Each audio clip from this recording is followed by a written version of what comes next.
بسم اللہ الرحمن الرحیم۔ سامعین سے گزارش کی جاتی ہے کہ ہمارے دونوں چینلز کے پلیٹ فارم سے جتنی بھی آڈیو بکس کی ریکارڈنگ کمپلیٹ ہو چکی ہے اسے خود بھی سنیں اور زیادہ سے زیادہ شیئر کرنے کی کوشش کریں، اور ہمارے سوشل میڈیا پلیٹ فارم کے لنکس ڈسکرپشن میں دیے گئے ہیں۔ ہمیں سبسکرائب اور فالو ضرور کریں تاکہ آپ کو ضروری اپڈیٹس ملتے رہیں، اور ہماری ٹیم کی فنانشیل سپورٹ کے لیے پیٹریون کی لنک ضرور چیک کریں۔ جزاک اللہ۔ صدیوں کا مسافر، وقت کی کہانی، صدیوں کے مسافر کی زبانی، ازل سے ابد تک زندہ رہنے والے ایک انوکھے دیداور کی داستان۔ مصنف M.A. راحت۔ ایپیسوڈ 2۔ راجہ کشکا، کیا تم نے اس کی داستان سنی؟ نہیں، یہ کون تھا؟ فروزہ بے اختیار بول پڑی۔ گڑھ مکتی کا راجہ، اور کہانی اس کی یوں تھی کہ میں ان دنوں ذہنی پشمردگی کا شکار تھا، یعنی انہی ایام میں سے گزر رہا تھا جب میرے اوپر کہولت طاری ہو جاتی تھی اور میں سکون کی جگہوں کا متلاشی ہوتا ہوں، اور یہ جگہیں میری پسند کے مطابق ہونا ضروری ہوتی ہیں تاکہ نیند کا لطف آئے۔ لیکن میری لاتعداد داستانیں شاہد ہیں کہ وقت کو قرار کہاں، زمین کے سینے پر انسان کا وجود ایک لمحے میں لاکھوں کہانیاں ترتیب دیتا ہے، اور ان میں سے ہر کہانی میرے وجود کو چھو کر گزرتی ہے۔ یوں سفر میں تھا کہ ایک سادہ سی معصوم سی بستی پر نگاہ پڑی۔ چاروں طرف کھیتیوں میں ہریالی لہرا رہی تھی۔ سبز رنگ کے لہلہاتے کھیتوں میں بیر بوٹیاں نظر آ رہی تھیں۔ یہ رنگ برنگے لباسوں میں ملبوس کسان لڑکیاں تھیں جو کھیتوں میں کام کر رہی تھیں، خوش و خرم سرخ و سفید زندگی سے بھرپور۔ ان کی ہنسی کے جلترنگ کانوں میں رس گھول رہے تھے، اور ان کے قہقہوں کی نغمے کی قدم رکے لے رہی تھی۔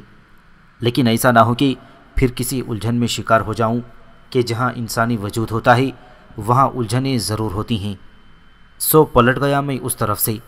لیکن پروفیسر، میں نے علم کے وجود کو کبھی نظر انداز نہیں کیا، اور یہی میری کمزوری تھی جس کا میں شکار تھا۔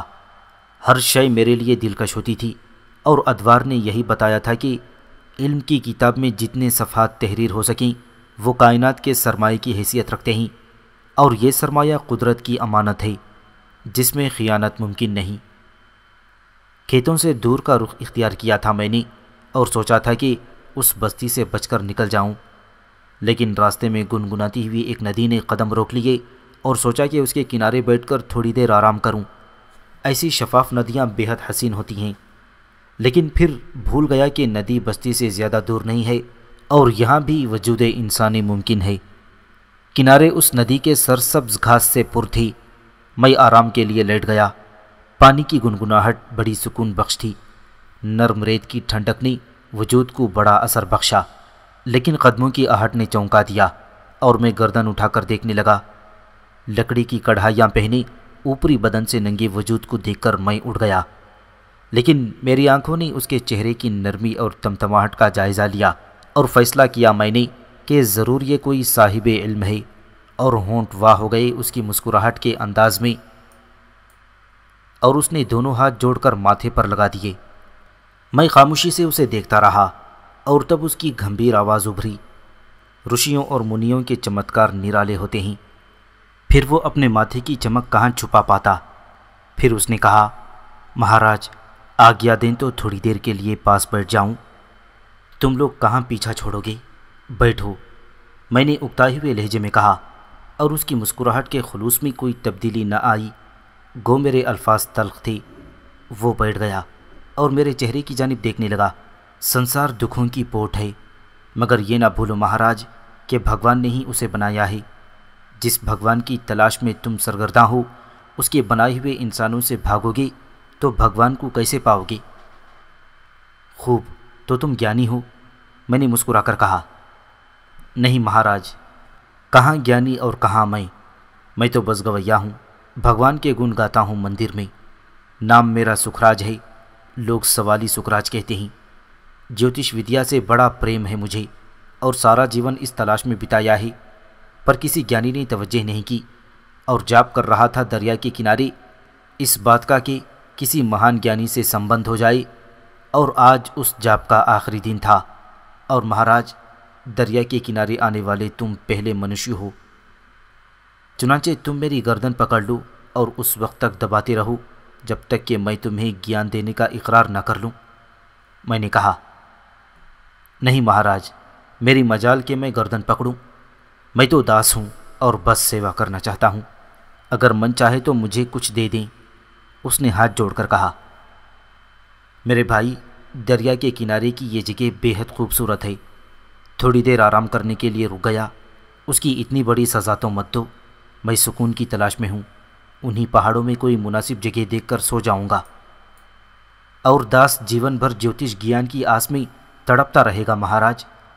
اس نے درد بھرے لہجے میں کہا، سوامی سکھراج جی، تمہارے جاپ میں کچھ گڑبڑ ہو گئی ہے، یا پھر اس کا آخری لمحہ پورا نہیں ہوا، جلدی جاؤ اور جاپ کے آخری لمحات پورے کر لو، کہیں ایسا نہ ہو کہ ذرا سی بھول میں سب کچھ کھو بیٹھو۔ میں تو مسافر ہوں، تھوڑی دیر کے بعد یہاں سے چلا جاؤں گا اور تمہیں مجھ سے کچھ نہیں ملے گا۔ تب سوامی سکھراج نے چونک کر مجھے دیکھا، یوں لگتا تھا جیسے وہ میری بات پر یقین کرنے کی کوشش کر رہا ہو۔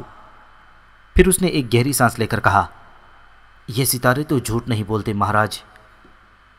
بے شک ستارے جھوٹ نہیں بولتے، لیکن اوہ دیکھو، تمہارا مطلوب وہ تو نہیں ہے۔ میں نے ایک اور وجود کو دریا کے کنارے دیکھا، یہ بھی کوئی سادھو ہی تھا، ہاتھ میں ایک تارا سنبھالے ہوئے وہ بڑے مست انداز میں چلا آ رہا تھا۔ ہے بھگوان، میری سہایتا، سکھراج نے پریشان لہجے میں کہا، اور پھر اس سادھو کی طرف دیکھنے لگا۔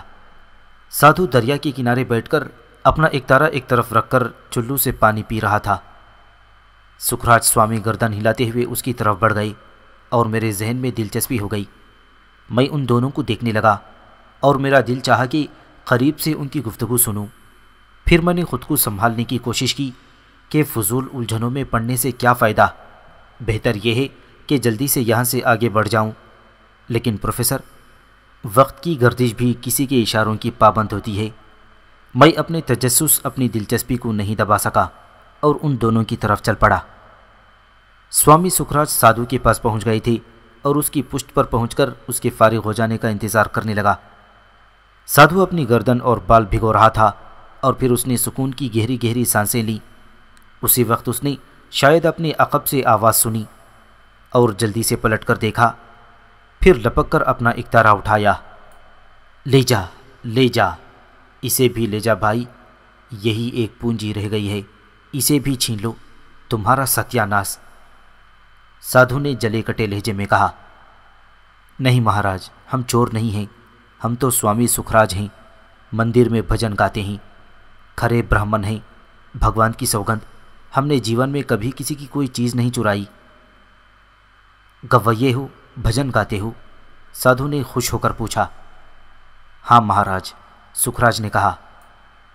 سادھو غور سے اسے دیکھنے لگا، پھر اس نے ایک تارا ایک طرف بڑھا دیا۔ یہ بات ہے تو پھر کوئی بھجن سناؤ۔ جو آگیا مہاراج، سکھراج نے کہا اور ایک تارا لے لیا۔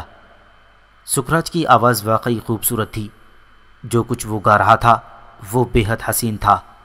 سادھو مست ہو گیا اور گردن پٹکنے لگا۔ پھر جب سوامی سکھراج خاموش ہو گئی تو اس نے جھومتے ہوئے کہا، خوب گاتے ہو سکھراج، بھگوان کی سوگند خوب گاتے ہو، ہم یہاں استھان کریں گے۔ ستاروں نے شاید اسی بستی کے بارے میں ہمیں بتایا تھا۔ کیا بتایا تھا مہاراج؟ سکھراج نے پوچھا۔ نام تمہارا سکھراج ہے اور تم من کو شانتی دیتے ہو، جیوتش سے لگاؤ ہے تمہیں سکھراج۔ بڑا لگاؤ ہے مہاراج، وہی سیکھنا چاہتا ہوں۔ ٹھیک ہے، ہم تمہیں گیان دیں گے، تمہیں جیوتش شکتی دیں گے۔ رادھے شنکر، رادھے شیام، پھر چلو، تمہارا گھر کہاں ہے؟ ندی کے اس پار بستی میں مہاراج۔ چلو پھر ہمارے استھان کا بندوبست کرو۔ آؤ۔ سادھو مہاراج اٹھ کھڑے ہوئے تھے، تب ان کی نگاہ مجھ پر پڑی۔ یہ کون ہے؟ کوئی مسافر ہے مہاراج، ندی کنارے آرام کر رہا تھا۔ سادھو معلوم ہوتا ہے، مگر جوان ہے، خوبصورت بھی ہے۔ ابھی گیان کہاں ملا ہوگا، تم سے کوئی سمبندھ ہے؟ نہیں مہاراج، آپ کے دھوکے میں اس کے پاس پہنچ گیا تھا، میں پورن جاپ کر رہا تھا آپ کے لیے مہاراج، جیوتش شکشا چاہتا تھا۔ ہم تجھے جیوتش ودیا سکھائیں گے، تو چنتا مت کر، آ ہمارے ساتھ۔ سادھو مہاراج چل پڑے۔ میں اب بھلا ان لوگوں کا پیچھا کہاں چھوڑ سکتا تھا، چنانچہ میں بھی دونوں کے ساتھ آگے بڑھ گیا۔ دریا کے کنارے پہنچ کر مہاراج رکے، پھر سکھراج کو دیکھ کر بولے، کیا یہاں پانی کا اتار ہے؟ ہاں مہاراج، اس پار جانے کا یہی راستہ ہے، تو آگے چل، سادھو مہاراج نے کہا، اور سکھراج پانی میں اتر گیا۔ اس کے آگے بڑھنے کے بعد مہاراج نے پانی میں قدم رکھا اور جلدی سے باہر نکل آئے۔ رک سکھراج، رک جا، پانی تو بہت ٹھنڈا ہے۔ گیان جوٹ جگاؤ مہاراج، سادھو سنتوں کے لیے ٹھنڈا گرم کیا حیثیت رکھتا ہے، آ جاؤ، سکھراج نے عقیدت سے کہا، اور ناچار سادھو مہاراج بھی پانی میں اتر گئے۔ میں بدستور ان دونوں کے پیچھے تھا۔ سادھو مہاراج کی حالت کافی خراب تھی، پانی کمر کمر تک پہنچ گیا تھا، اور یہ ندی کسی پہاڑی آبشار نے تشکیل دی تھی، اس لیے پگھلی ہوئی برف تو ٹھنڈی ہی ہوتی ہے۔ دوسرے کنارے پر پہنچ کر مہاراج تھر تھر کانپ رہے تھے، ان کے ہونٹ نیلے پڑ گئے تھے اور منہ سے آواز نہیں نکل رہی تھی، لیکن سکھراج آرام سے آگے بڑھ رہا تھا۔ کھیتوں سے پرے ایک چھوٹی سی جھونپڑی سکھراج کا مکان تھی، اس کے آگے گوبر اور مٹی کی دیواریں اٹھی ہوئی تھیں، اور ان دیواروں کے بعد چند درخت تھے جن کے نیچے گھاس بکھری ہوئی تھی۔ برگد کا ایک بڑا درخت جھونپڑی سے تھوڑے فاصلے پر تھا۔ سکھراج نے کئی بار بے چین نگاہوں سے مجھے دیکھا، لیکن کچھ بولے نہیں تھے۔ دونوں اس جھونپڑی میں داخل ہو گئے۔ مجھے ہنسی آ رہی تھی، حالانکہ سوامی سکھراج خود سلیقے کا آدمی معلوم ہوتا تھا، لیکن اس کی طلب نے اسے بھٹکا دیا تھا، اور وہ خواہ مخواہ کے لوگوں کے چکر میں پڑ رہا تھا۔ اب یہ سادھو مہاراج مجھے کوئی نکمے آدمی معلوم ہو رہے تھے، لیکن سکھراج ان کے سامنے بچھا جا رہا تھا۔ ویسے ٹھنڈے پانی نے سادھو مہاراج کی حالت بری کر دی تھی۔ میں نے برگد کے اس درخت کے نیچے ڈیرا ڈال دیا۔ میں نے سوچا یہ سکون کی بستی ہے، کچھ وقت یہاں گزار کر آگے بڑھ جاؤں گا۔ بہرحال یہاں ہنگامے تو نہیں ہیں، اور صدیوں کی سنائی ہوئی کہانیوں میں ایک بات تو تم نے ہمیشہ محسوس کی ہوگی پروفیسر، کہ جب بھی میں نے سکون کی تلاش کی کامیاب نہ ہو سکا۔ دراصل یہ احساس ہی غلط تھا کہ کائنات میرے سینے پر پھیلی ہوئی ہے، میں اگر نہ ہوں تو کائنات کی ترتیب بگڑ جائے گی، لوگ گزری ہوئی داستانوں کے تعین میں بھٹک جائیں گے۔ میری ذات سے تو ان ماہوں سال کا وجود ہے، سو یہ لمحہ میرا ایک کردار ضرور رہا ہے، گو میں نے بھی تھکے ہوئے مسافروں کی مانند سکون کی راہ تلاش کی ہے، سو یہاں بھی اس سکون کی بستی میں میرے لیے سکون نہیں تھا۔ برگد کے درخت کے نیچے میرا آرام کرنا چند دلچسپ اور اہم واقعات کی ابتدا تھی، اور یہ ابتدا یوں ہوئی کہ میں نے سورج ڈھلتے زمین پر دھوپ پھیلتی دیکھی۔ شفق سمٹ کر انسانی روپ اختیار کر گئی تھی، اور دھنک میں لپٹی ہوئی میری طرف آ رہی تھی۔ پاؤں میں پہنی ہوئی پایلوں کی چھم چھم زمین اور آسمان کے درمیان ایک رابطے کا پتہ دیتی تھی۔ اندھیرا پھیل گیا تھا، لیکن روپ کی دھوپ برگد کے درخت کے قریب پہنچ گئی تھی۔ انوکھا حسن تھا پروفیسر، بلا شبہ سادگی کا ایسا امتزاج کہ آنکھ نہ ہٹ سکے۔ ایک ہاتھ میں پیتل کا تھال اٹھائی، دوسرے ہاتھ میں پانی کا چنڈول پکڑی، وہ میرے سامنے رک گئی۔ نگاہیں جھکی ہوئی تھیں، اور مشرق کی ساری شرم و حیا اس کی پیشانی کا چاند بن گئی تھی۔ تب ایک لرزتا ہوا نغمہ گونجا، بربط کے تار پر گویا مضطراب چھو گئی، اور میرے کانوں نے سنا، بھوجن ہے مہاراج۔ میرے لیے دیوی؟ میں نے اسے پرشوق نگاہوں سے دیکھتے ہوئے پوچھا۔ ہاں، جھکی جھکی آنکھیں بول پڑیں، بھول ہو گئی ہوگی تم سے، پنڈت جی نے شاید تم سے کہا ہوگا کہ مہاراج کو بھوجن دے آؤ، اور تم یہاں آ گئیں۔ تو پھر؟ اس بار اس نے حیرانی سے آنکھیں اٹھائیں اور ایک لمحے کے لیے ساکت ہو گئی، یوں لگا جیسے وہ اپنے الفاظ بھول گئی ہو، لیکن دوسرے لمحے اسے حیا کی جھرجھری آ گئی۔ میرا مطلب ہے مہاراج، پتا جی نے آپ ہی کے لیے کہا تھا۔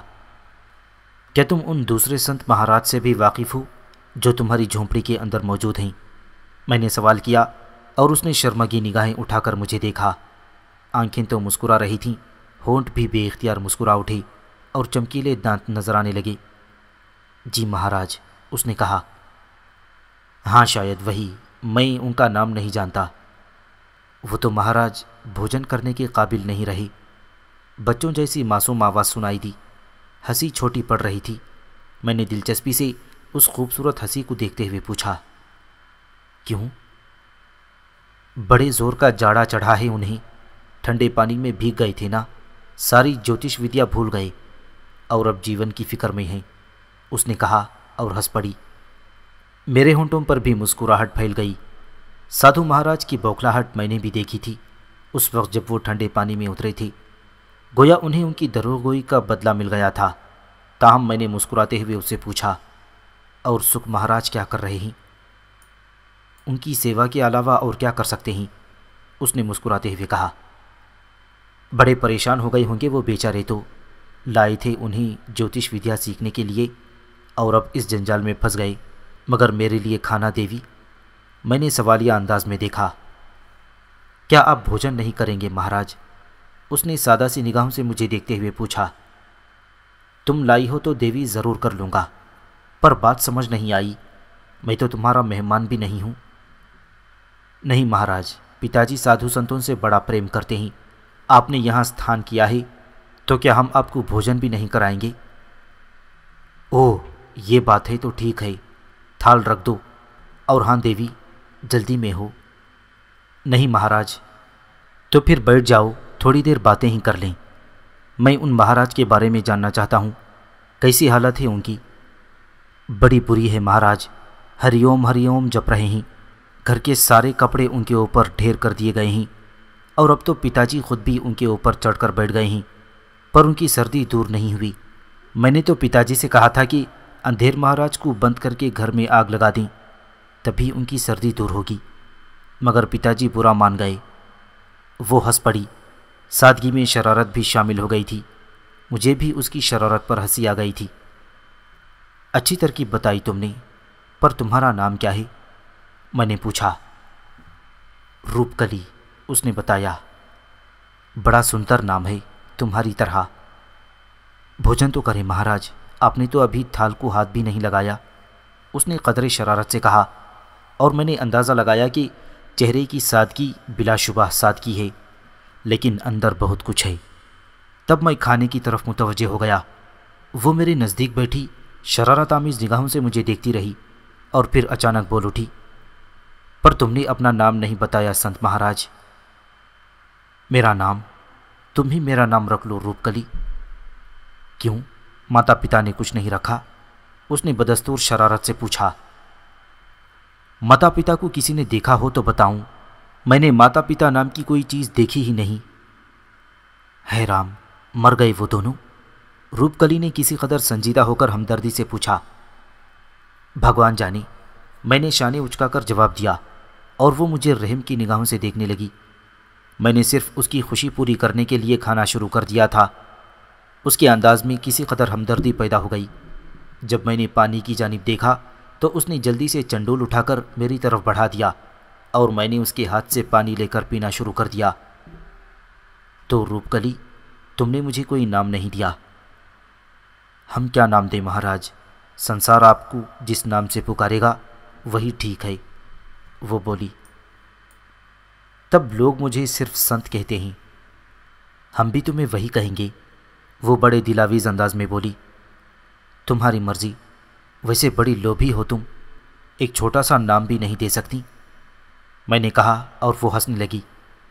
کھانا ختم ہو چکا تھا، چنانچہ اس نے برتن اٹھائی اور میری طرف دیکھ کر بولی، اب آگیا دیں مہاراج۔ باتیں تو تم سے بہت ہی کرنا چاہتا تھا روپ کلی، پر کہہ بھی نہیں سکتا کہ ابھی تھوڑی دیر اور بیٹھو۔ ابھی تو آگیا دیں مہاراج، گھر کے کام کاج بھی بہترے ہوتے ہیں، آپ کا استھان تو یہی ہے، پھر آ جاؤں گی، وہ برتن اٹھاتی ہوئی بولی، اور پھر چھم چھم کرتی چلی گئی۔ میں اسے جاتے ہوئے دیکھتا رہا۔ پھر ایک دم سورج غروب ہونے کا احساس ہوا۔ روپ کلی گھر کے اندر داخل ہو گئی تھی۔ میں دیر تک چشم تصور سے اسے دیکھتا رہا۔ بے حد حسین لڑکی تھی، اتنی سادہ، اتنی معصوم کہ تصور سے باہر۔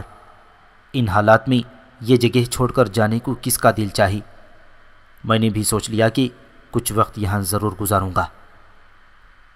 رات گہری ہونے لگی، پھر چاند نکل آیا اور تیز چاندنی پھیل گئی۔ پھر گھر کے دروازے پر وہی چھم چھم کرتی دیوی اور چاندنی میرے نزدیک پہنچ گئی اور اس نے کہا، میں نے سوچا مہاراج سو گئے ہوں گے، بس دیکھنے چلی آئی تھی۔ جسے تمہارا انتظار ہو وہ جیون بھر نہیں سو سکتا۔ میں نے گہری سانس لے کر کہا، سادھو سنتوں کو تو بس بھگوان سے لو لگانی چاہیے مہاراج۔ جہاں ناری کی چھاؤں بھی پڑی، ساری تپسیا بھنگ ہو گئی۔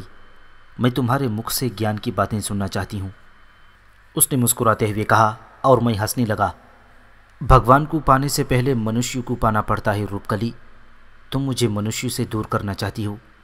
میں نے کہا، اور وہ حیرانی سے مجھے دیکھنے لگی، پھر گردن ہلاتے ہوئے بولی، بات تو تم نے صحیح کی ہے سنت مہاراج، پر تم میرا انتظار کیوں کر رہے تھے؟ تم سے باتیں کرنے کے لیے روپکلی؟ بس؟ اس نے پوچھا۔ ہاں، تم نے اور کیا سوچا تھا؟ میں نے بھی سوال کیا۔ تم حیران ہونا سادھو مہاراج، اس لیے بھول میں پڑ گئی تھی کہ کہیں پریم روگ تو نہیں لگ گیا تمہیں، مگر اب ٹھیک ہے، بھگوان کی سوگندھ، مجھے اس بیماری سے ڈر لگتا ہے۔ اس نے کانوں کو ہاتھ لگا کر کہا اور میں اسے دیکھنے لگا۔ تمہیں تو کبھی نہیں لگی یہ بیماری؟ میں نے پوچھا۔ نہیں سنت جی، دوسروں کو دیکھ کر من میں فیصلہ کر لیا ہے کہ بھگوان نے منشیہ کو دو روپ بخشے ہیں، نر اور ناری کے، دونوں کے مان الگ الگ ہیں۔ نر کے چوڑے سینے میں سنسار کو تسخیر کرنے کا مان ہے اور ناری کے من میں حیا کی جوت ہے۔ بھگوان آکاش سے جوڑے اتارتا ہے اور سنسار میں دونوں کہیں نہ کہیں آ ملتے ہیں، یہ کام بھگوان کا ہے۔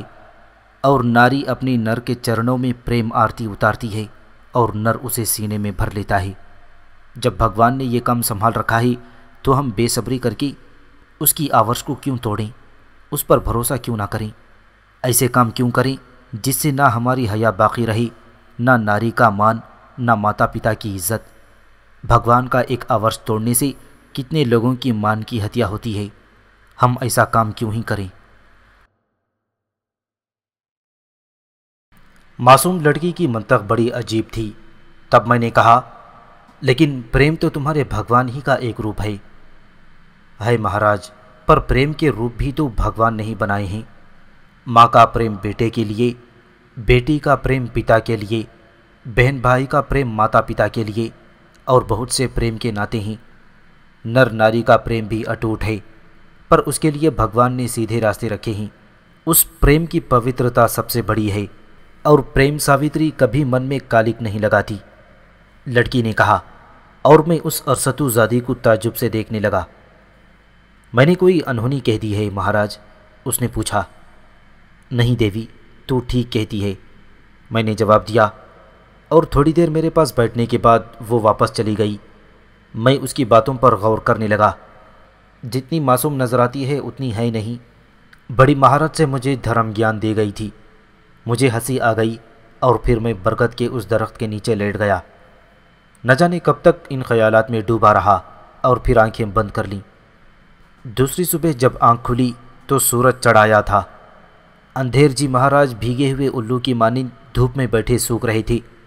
سکھراج ان کے پاس نہیں تھا، لیکن چند ساعت کے بعد وہ گھر سے برآمد ہوئے اور اس نے میری طرف دیکھا، اور مجھے جاگا دیکھ کر وہ میری طرف بڑھ گیا۔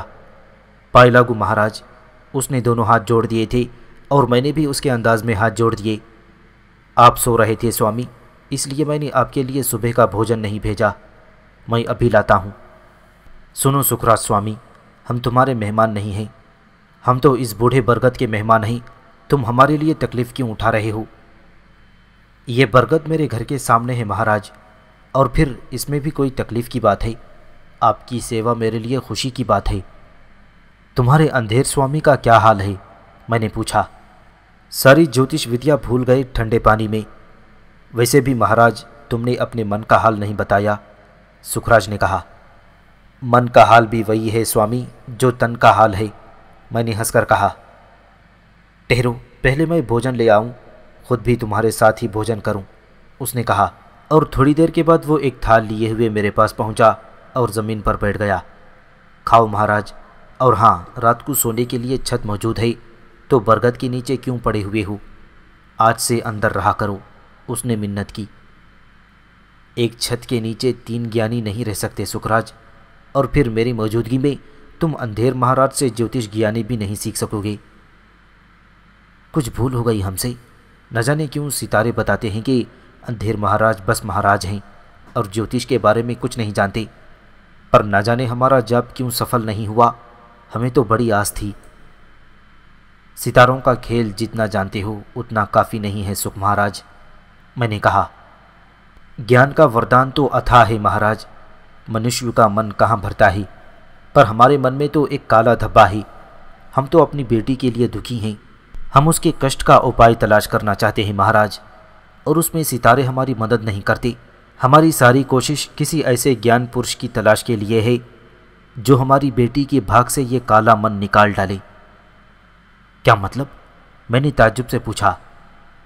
جیوتش گیان ہمارے پتا جی نے ہمیں دان کیا تھا، وہ بہت بڑے جیوتشی تھے، ہم نے ان سے جو سیکھا اسے کبھی غلط استعمال نہیں کیا، اور خود مندر میں بھجن کیرتن کر کے پیٹ پالتی رہی، پر ہمیں شوق تھا مہاراج، اور ہم ستاروں سے سنسار کے حالات معلوم کرتے رہے۔ ستاروں نے ہمیں بتا دیا تھا کہ روپ کلی کی ماں جیون کی 23 ورش میں ہمارا ساتھ چھوڑ دے گی، اور ایسا ہی ہوا تھا۔ ہمارے جیون کا سب سے بڑا کارن روپ کلی ہی ہے سوامی، پھر اس کی جنم کنڈلی ہی کالی ہے۔ دکھ اس کے بھاگ میں اتنی ہیں کہ ہمارا من ڈوبنے لگتا ہے۔ ہم ستاروں کی چال بدلنے کی جدوجہد کر رہے ہیں مگر ناکام رہے۔ اوہ، روپ کلی کے ستارے کیا بتاتے ہیں؟ میں نے پوچھا۔ خاموش ہے مہاراج، اداس ہیں، جب کبھی انہیں تلاش کر کے ٹٹولو وہ تاریکی میں چھپ جاتے ہیں۔ سکھراج نے اداسی سے جواب دیا۔ کیا یہ بات روپ کلی کو معلوم ہے؟ نہیں مہاراج، بچوں کو ایسی باتیں بتا کر ان کے من کو نہیں ڈرایا جا سکتا، سکھراج نے کہا، اور میں خاموش ہو کر اس کی پریشانی پر غور کرنے لگا۔ بہرحال سکھراج، میری ہمدردیاں تمہارے ساتھ ہیں۔ تھوڑی دیر کے بعد میں نے گہری سانس لے کر کہا۔ اندھیر نے سکھراج کو آواز دی اور وہ اٹھ کر چلا گیا۔ میں دیر تک ان حالات پر غور کرتا رہا، پھر سکھراج نے مجھے وہیں آنے کا اشارہ کیا اور میں اس کے پاس پہنچ گیا۔ اندھیر مہاراج اب کسی حد تک ٹھیک تھے، انہوں نے مجھے اچھی نگاہوں سے نہیں دیکھا تھا۔ تم یہاں دھونی ماٹے کیوں پڑے ہوئے ہو؟ انہوں نے مجھ سے پوچھا۔ ارے نہیں مہاراج، اس سے کیا فرق پڑتا ہے، دھرتی بھگوان کی ہے۔ میرے جواب دینے سے قبل سکھراج بول پڑا۔ کیا آپ کو معلوم نہیں اندھیر جی؟ میں نے سوال کیا۔ کیا معلوم نہیں؟ اپنی جیوتش ودیا سے معلوم کریں کہ میں یہاں کیوں پڑا ہوا ہوں۔ اس کارن جیوتش کی کیا ضرورت ہے؟ تم جیسے جوان سادھو اپنے نکمے پن کو چھپانے کے لیے جوگی کا روپ دھار لیتے ہو اور بھیک مانگتے پھرتے ہو، اس سے زیادہ تمہاری کیا اوقات ہے؟ اندھیر مہاراج نے کہا۔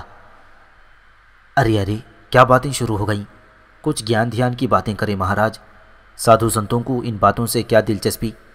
میری باتیں کریں مہاراج، میرے کشٹ کو دور کرنے کے لیے آپ میری کوئی سہایتا کر سکتے ہیں۔ میں تمہارے لیے بہت کچھ کر سکوں گا سکھراج، ذرا مجھے ٹھیک ہو جانے دو، اندھیر نے کہا۔ آپ ابھی ٹھیک نہیں ہوئے مہاراج، ویسے آپ کی ودیا نے آپ کو یہ نہیں بتایا کہ پانی بہت ٹھنڈا ہے؟ میں نے ازراہ مذاق پوچھا۔ کیوں نہیں بتایا؟ مگر ہم تو سکھراج کا کشٹ دور کرنے آئے تھے، اور اس کے لیے ہمیں جو تکلیف بھی اٹھانی پڑے ہم تیار ہیں۔ واہ، یہ تو بڑی اچھی بات ہے، کوئی اپائے ضرور سوچیں مہاراج۔ ہم نے سوچ لیا ہے، اندھیر نے جواب دیا۔ اچھا کیا سوچا مہاراج؟ سکھراج نے پوچھا، اور اندھیر جی نے آنکھیں بند کر لیں۔ دیر تک خاموش رہی، پھر آنکھیں کھول کر بولے۔ تیری بیٹی کی جنم کنڈلی میں کالا دھبا ہے نا سکھراج، اور بچپن سے آج تک اسے کوئی ایسا حادثہ پیش نہیں آیا جو اس کی یہ سیاہی دور ہو جاتی، تو اب ایک ہی اپائے ہے، وہ یہ کہ تو اس کی شادی کر دے، نر اور ناری کے ستارے مل کر ایک ہو جائیں گے اور کشٹ کسی ایک پر نہیں رہے گا۔ یوں بھی تیری بیٹی اب شادی کے قابل ہے۔ بات تو ٹھیک ہے مہاراج، سکھراج نے گردن ہلاتے ہوئے کہا۔ اس سے ٹھیک بات کوئی دوسری ہو ہی نہیں سکتی۔ سکھراج جی، جو ہم نے کہا پتھر کی لکیر سمجھو۔ میں سوچوں گا مہاراج، سکھراج نے کہا، اور پھر وہ دیر تک مختلف باتیں کرتا رہا۔ شام کو روپ کلی آئی، ہنستی مسکراتی لڑکی، لیکن زندگی میں ٹھوس اصولوں سے سجی ہوئی۔ ایک عجیب سی شخصیت کی مالک تھی وہ پروفیسر، بظاہر ایک عام اور الہڑ سی لڑکی، لیکن جوں جوں اس کے وجود کی گہرائیاں نظر آتی رہیں، میں اس سے متاثر ہوتا گیا۔ اس شام بھی میں نے اس سے بہت سی باتیں کی تھیں، اور پھر جب وہ چلی گئی تو میں نے فیصلہ کیا کہ اس لڑکی کی ستارے دیکھوں گا۔ تب آدھی رات کو جب آسمان پر ستاروں کی حکمرانی تھی، طویل عرصے کے بعد میں نے ان دوستوں سے ملاقات کی تھی۔ رہنما ستارے ہر جگہ میرے نگران تھے، جہاں بھی میں گیا انہوں نے مجھے اپنی ہم نشینی سے مایوس نہیں کیا۔ مجھے دیکھ کر وہ مسکرا دیے۔ تب میں نے ان سے مختصر سی گفتگو کی۔ پھر میں نے روپ کلی کے بارے میں پوچھا، اور ستاروں نے ایک جانب اشارہ کر دیا۔ چند مدھم ستارے میری نگاہوں میں آئے اور پھر وہ میری طرف جھکتے چلے گئے۔ ان کی سیاہی روشن ہو گئی، اور جو کچھ اس سیاہی سے ابھرا وہ تعجب خیز تھا۔ روپ کلی کا مستقبل میری آنکھوں میں روشن ہو گیا، اور ستاروں کی یہ کہانی مجھے بڑی عجیب اور بڑی دلکش محسوس ہوئی۔ پروفیسر، جہاں جہاں انسان کا وجود ہے وہاں وقت متحرک ہے۔ زمین، دریا، پہاڑ، درخت ایک ہی کہانی سناتے ہیں۔ یہ سب کے سب پرسکوت اور مطمئن ہیں۔ تغیرات ان کی زندگی میں بھی ہیں۔ ہوائیں پتھروں میں کاٹ کرتی ہیں اور ان کے نقوش بدل دیتی ہیں، لیکن صدیوں کی محنت کے بعد زمین پر کونپلیں ابھرتی ہیں اور سوکھ جاتی ہیں۔ درختوں پر خزاں اور بہار آتی ہے، لیکن وقفے سے، اور یہ وقفہ اتنا طویل ہوتا ہے کہ وقت کی آنکھیں تھک جاتی ہیں، اور پھر سب کی ایک ہی کہانی ہوتی ہے، یکساں کہانی۔ اس کے علاوہ ان کے وجود میں اور کوئی تبدیلی نہیں آتی۔ لیکن انسان کا ہر وجود ایک علیحدہ کہانی کا حامل ہوتا ہے۔ ہر انسان کی کہانی اور ہوتی ہے، اور ان میں سے بعض کہانیاں بے حد دلکش ہوتی ہیں۔ چنانچہ میری دلچسپی ان کے وجود میں ہے۔ سو جو کہانی میں نے ستاروں کی زبانی سنی، اس نے مجھے مجبور کر دیا کہ میں اس معصوم بستی کو نہ چھوڑوں اور کچھ لمحے یہاں گزاروں۔ لیکن یہ کہانی ستاروں کا قرض تھی مجھ پر، اور رازداری کا تقاضا یہ تھا کہ میں اسے عام نہ کروں۔ تاہم مجھے اس معصوم کلی سے ہمدردی بھی تھی، جو اپنی ذات میں ایک انوکھی دنیا سجائے ہوئی تھی۔ ستاروں کی ہم نشینی میں خاصا وقت گزر گیا، اور اس کے بعد رات کی تاریکی آنکھوں میں سما گئی، اور دوسری صبح اس وقت جاگا جب سکھراج کی آواز سنائی دی۔ صبح ہو گئی مہاراج، سورج چڑھ گیا ہے، جاگ جاؤ، بھوجن کا سمے ہے۔ اور میں جاگ گیا، ایک طویل انگڑائی لے کر اٹھا۔ سکھراج میرے سامنے کھڑا تھا۔ بڑی تکلیف کرتے ہو میرے لیے سکھراج، مجھے افسوس ہے۔ بھگوان کی سوگند، ہمیں تو کوئی تکلیف نہیں ہوتی۔ منشیہ کی سیوا تو منشیہ پر قرض ہوتی ہے۔ آپ نے ہمارے کہنے پر رات اسی جگہ گزاری ہے۔ بڑے آرام سے تھا میں سکھراج۔ ارے ہاں، ہمارے اندھیر مہاراج کہاں ہیں؟ آج نظر نہیں آ رہی۔ میں نے پوچھا۔ رات کو ہی چلے گئے مہاراج، وہ سنیاسی نہیں بہروپیہ بھی تھے۔ مہاراج، ہم سے بڑی بھول ہو گئی تھی۔ کیا ہوا سکھراج؟ رات کو اس نے ہم سے ایسی باتیں کی کہ بس، اگر منشیہ کو دکھ پہنچانا پاپ نہ ہوتا تو ہم اسے بہت مارتے۔ ارے ارے، کیا ہو گیا تھا؟ میں نے تعجب سے پوچھا۔ بس ایسی ہی بڑی باتیں کہی تھیں اس نے۔ کہنے لگا، بس ایک ہی اپائے ہے کہ روپ کلی کی شادی کرا دی جائے، اور اس کے لیے اس نے خود کو پیش کر دیا۔ اس نے کہا کہ وہ روپ کلی کو بیاہ کر لے جائے گا اور اسے سکھ سے رکھے گا۔ پاپی کہیں کا۔ اوہ، تو پھر؟ بس مہاراج، سنسار میں ایک بیٹی کے سوا موجود ہے کون؟ برداشت نہ کر سکے اور اسے کھری کھری سنا دی، شراپ دے کر چلا گیا۔ اچھا ہی ہوا سکھراج، ایسے آدمی کا گھر میں رہنا ٹھیک نہیں ہوتا۔ اور تم ہر ایک کے چکر میں مت پڑو۔ تمہارا ایک دھرم ہے، اور دھرم یہی کہتا ہے کہ بھگوان جو کرے گا ٹھیک کرے گا۔ آپ سچ کہتے ہیں مہاراج، بالکل سچ کہتے ہیں۔ میں آئندہ خیال رکھوں گا، آخر ایک جوان بیٹی کا باپ ہوں، سکھراج نے کہا۔ پھر ہم دونوں کھانا کھانے لگے۔ تب سکھراج نے کہا، آپ گھر چلیں مہاراج، چند روز میرے ساتھ رہیں، مجھے خوشی ہوگی، اور پھر روپ کلی کے وواہ کے لیے میں آپ سے مشورہ کروں گا۔ بہت سے رشتے بھی آئے ہیں میری روپ کے لیے۔ خود جاگیردار لچمن رام نے اپنی بیٹے کے لیے دبی زبان سے کہا تھا، لیکن ساتھ ہی یہ بھی کہہ دیا تھا کہ وہ راٹھک ہے، اور راٹھکوں کی شادی برہمن کی بیٹی سے نہیں ہوتی۔ ہم بھی مہاراج خون کا خاص خیال رکھتے ہیں، چاہے مندر میں صفائی کرنے والا ہو مگر کھری ذات کا ہو۔ اب ہم سوچ رہے ہیں کہ کوئی رشتہ ہی لے لے روپ کلی کے لیے۔ ٹھیک ہے، میں تمہارے ساتھ ہوں، لیکن تم بڑے بھولے ہو سکھراج، ایک غلطی کر کے دکھ اٹھا چکے ہو اور فوراً ہی دوسری غلطی کرنے جا رہے ہو۔ دوسری غلطی؟ اس نے تعجب سے پوچھا۔ میرے بارے میں تمہیں کیا معلوم ہے کہ میں کیسا آدمی ہوں؟ پھر بھی مجھے اپنے گھر میں جگہ دے رہے ہو، میں نے کہا، اور سکھراج سوچ میں ڈوب گیا۔